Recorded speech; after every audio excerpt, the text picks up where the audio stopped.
जंगल में चिड़ियापुर नाम का एक गांव था।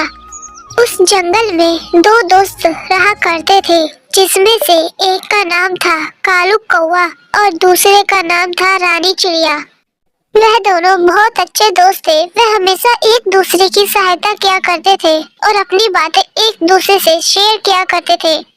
एक दिन दोनों ने सोचा क्यों ना हम दोनों मिलके एक साथ कोई काम शुरू करते हैं, जिससे कि हम कुछ पैसे कमा सकें।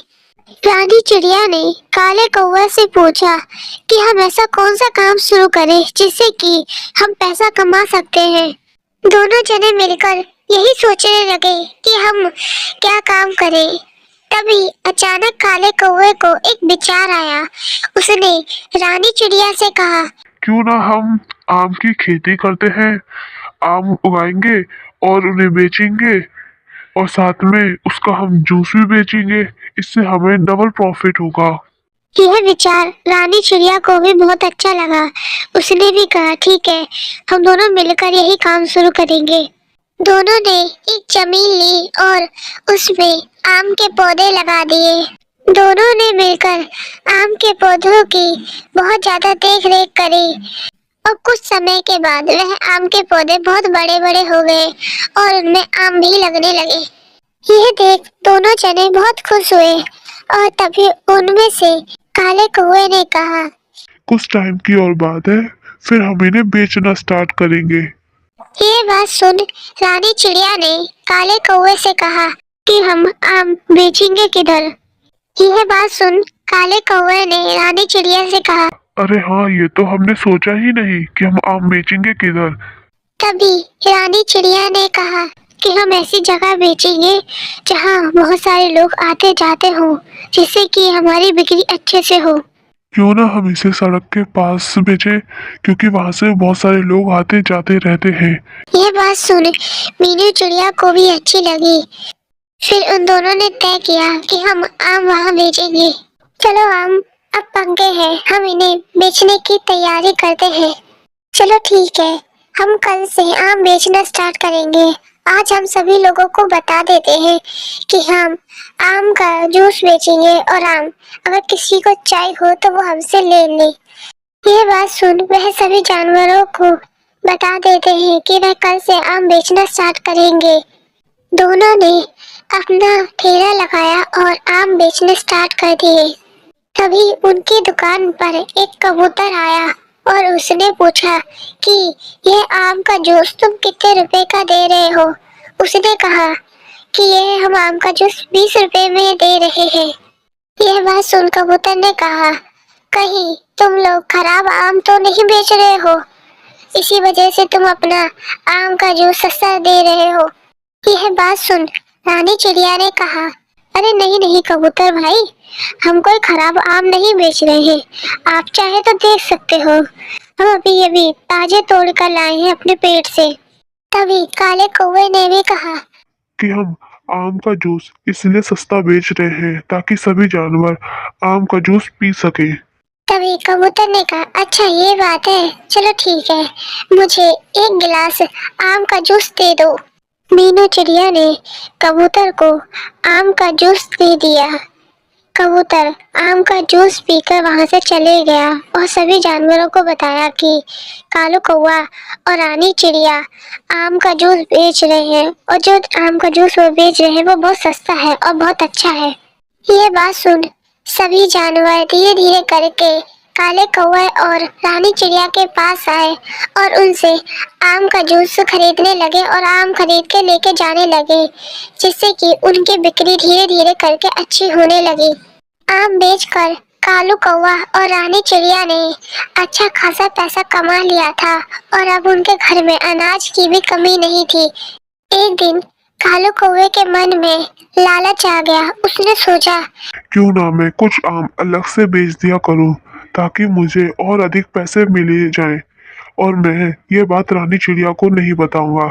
मैं पहले ही कुछ आम तोड़ के ले जाया करूंगा और उन्हें अलग से चुपचाप से बेच दिया करूंगा और ये बात कभी किसी को पता भी नहीं चलेगी। उसने जैसा ही सोचा वैसे ही करना स्टार्ट कर दिया।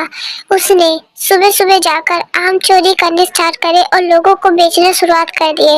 यह बात रानी चिड़िया को पता नहीं थी। वैसे ही करके वह पैसा कमाने लगा और अधिक पैसे वाला होने लगा। वह रोज सुबह जाता, आम तोड़ के लेकर आता और उन्हें बाहर बेचकर आ जाता और फिर उसके बाद वह रानी चिड़िया के साथ जाता और आम बेचकर आ जाता। यह बात रानी चिड़िया को नहीं पता थी कि कालू कौवा उसके साथ धोखाधड़ी कर रहा है। एक दिन रानी चिड़िया ने देखा कि आम के पेड़ पर कल के मुकाबले बहुत कम आम है। उसने काले कौवे से कहा कि कहीं कोई आम चोरी करके तो नहीं ले जाता। यह बात सुन काले कौवा डर गया और उसने कहा, नहीं नहीं, ये जितने कल थे उतने ही आज हैं। कोई ऐसा क्यों करेगा कि हमारे पेट से आम तोड़ कर लेकर जाएगा? कोई हमारे पेट से आम क्यों तोड़ कर लेकर जाएगा? तुम कुछ ज्यादा ही सोच रही हो रानी चिड़िया। यह बात सुन उसने काले कौवे से कहा, हो सकता है कि मैं ही ज्यादा सोच रही हूँ। काले कौवे ने कहा, चलो कोई बात नहीं, छोड़ो इस बात को, चलो आम बेच कर आते हैं। फिर इसके बाद वह दोनों आम बेचने चले गए। अगले दिन जब वह दोनों आम लेने आए तो उन्होंने देखा कि आज भी आम के पेड़ पर आम बहुत कम है। कहीं ऐसा तो नहीं कोई चुरा रहा हो। यह बात रानी चिड़िया ने सोची। फिर उसने काले कौवे से कहा, देखो कल के मुकाबले आज फिर इस पेड़ पर आम बहुत कम है, मुझे लगता है कोई चोरी तो कर रहा है। यह बात सुन काले कौवे ने कहा, तुम कुछ ज्यादा ही सोचती हो, ऐसा कुछ नहीं है। रानी चिड़िया ने कहा काले कौवे से कि हमें पता लगाना चाहिए कि कौन है जो हमारे पेट से आम तोड़कर रोज लेके जाता है। यह बात सुन काले कौवे ने कहा कि तुम कुछ ज्यादा ही सोचती हो और हमें ये सब करने की कोई जरूरत नहीं है, ठीक है? मैं ये सब नहीं करूँगा, मुझे नहीं जानना, क्योंकि मुझे पता है कोई भी आम लेकर नहीं जा रहा है। यह बात सुन रानी चिड़िया ने सोचा, क्यों ना मैं काले कौवे को बिना बताए ही यह जानने की कोशिश करूं कि कौन हमारे पेट से आम चोरी करके लेके जा रहा है। क्योंकि काला कौवा तो मान ही नहीं रहा है कि कोई हमारे पेट से आम चोरी करके लेके जा रहा है, इसीलिए मुझे ही कुछ न कुछ करना पड़ेगा ताकि मैं पता लगा सकूं कि हमारे पेट से कौन आम चोरी करके लेके जा रहा है। ये सोच रानी चिड़िया ने रात को आम के पेड़ों के पास रहने की ही सोची। रात होते ही रानी चिड़िया आम के पेड़ों के पास आ गई और उसने ये बात किसी को नहीं बताया कि वह आम के पेड़ों के पास जा रही है, ये देखने के लिए कि कौन है जो उसके आम के पेड़ों से आम चुरा कर लेके जा रहा है।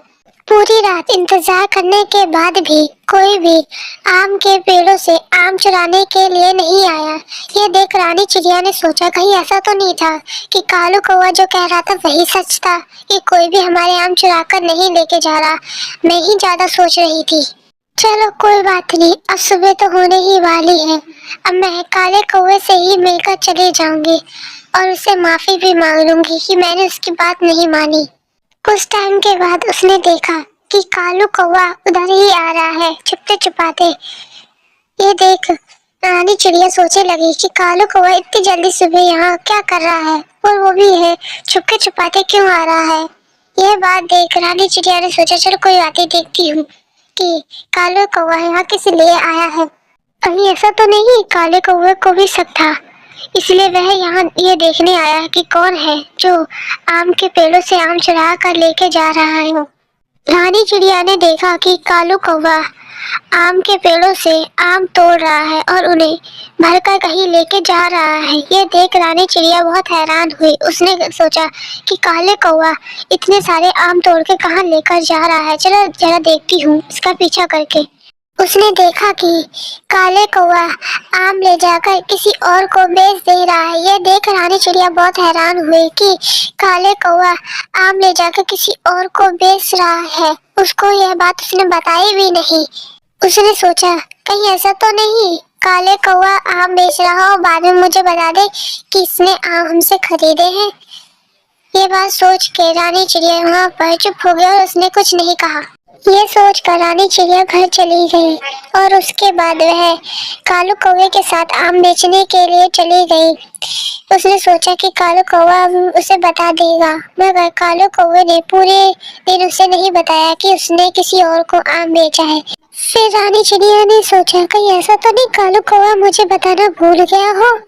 तो उसने सोचा क्यों ना मैं ही उससे पूछ लूं। उसने कालू कौवे से पूछा कि कालू, क्या किसी ने हमसे आम खरीदे हैं क्या? कालू कौवे ने यह बात सुनी और उसने रानी चिड़िया से कहा, ऐसा तो कुछ नहीं है, किसी ने भी हमसे आम नहीं खरीदे हैं। ये बात सुन रानी चिड़िया बहुत हैरान हुई क्योंकि कालू कौवे ने उससे झूठ कहा था।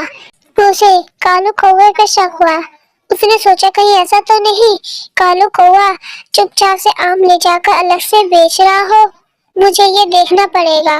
ये सोचकर रानी चिड़िया अगले दिन भी आम के पेड़ों के पास चली गई और वह इंतजार करने लगी।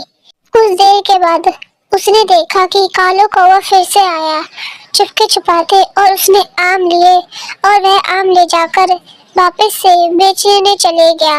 यह देख रानी चिड़िया को बहुत हैरानी हुई कि कालू कौवा ही आम ले जाकर किसी और को बेच रहा है।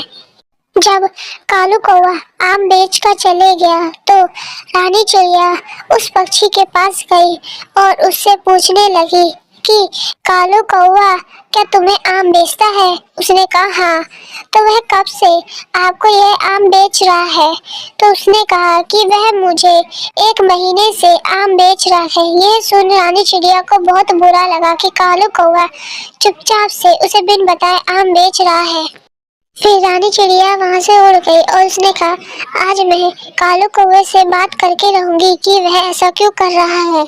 रानी चिड़िया ने काले कौवे से कहा कि वह तुम ही हो जो चोरी करके आम बेच रहा है। यह बात सुनकर कालू कौवा डर गया और उसने सोचा कि यह बात रानी चिड़िया को कैसे पता चल गई कि मैं चोरी करके आम बेच रहा हूँ किसी और को। उसने रानी चिड़िया से कहा ऐसा कुछ नहीं है, मैं किसी को भी आम नहीं बेच रहा, मैं तुम्हारे साथ ही यहाँ आम बेचता हूँ लोगों को और कहीं और नहीं बेचता। यह बात सुनकर रानी चिड़िया ने गुस्से में कहा कि काले कौवा झूठ मत को।